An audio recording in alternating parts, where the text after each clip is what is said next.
काँग्रेसचा विधानसभेसाठी 125 किंवा 135 जागांचा प्रस्ताव महाविकास आघाडीच्या बैठकीत अंतिम निर्णय होईल, वडेट्टीवारांची माहिती। बदलापूर घटनेच्या निषेधार्थ महाविकास आघाडीची महाराष्ट्र बंदची हाक। 24 ऑगस्टला महाविकास आघाडीचे तिन्ही पक्ष महाराष्ट्र बंदमध्ये सहभागी होणार। महाराष्ट्रात हे चाललंय काय? निष्पाप जीवांची सुरक्षा वाऱ्यावर। कळवा बदलापुरात विनयभंगाच्या घटनांनंतर मुंबई पुणे अकोल्यातही मुलींवर अत्याचाराच्या घटना उघड। बदलापूर अत्याचार प्रकरणातील आरोपी अक्षय शिंदेला 26 ऑगस्टपर्यंत पोलीस कोठडी, तर रेल रोको प्रकरणी आंदोलन करताना 14 दिवसांची न्यायालयीन कोठडी।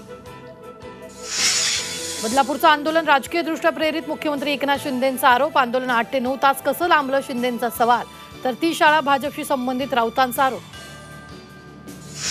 एमपीएससी आणि बँकिंगची परीक्षा 25 ऑगस्टला एकाच दिवशी। एमपीएससी परीक्षा पुढे ढकला विद्यार्थ्यांचं पुण्यात आंदोलन। सुप्रिया सुळेंनी घेतली आंदोलकांची भेट, तर सकारात्मक निर्णय घेण्याची एमपीएससीला विनंती, फडणवीसांची माहिती। 29 ऑगस्टला होणारी मराठा समाजाची बैठक पुढे ढकलली, जरांगेंची अंतरवाली सराटीत घोषणा। निवडणुकांच्या तारखा जाहीर झाल्यानंतर होणार बैठक। ऑलिम्पिक पदक विजेता स्वप्नील कुसाळेंचं कोल्हापुरात जल्लोषात स्वागत। महाराणी ताराराणी पुतळा ते दसरा चौक भव्य मिरवणूक। हेलिकॉप्टरमधून पुष्पवृष्टी, सन्मानपत्र देत भव्य सत्कार।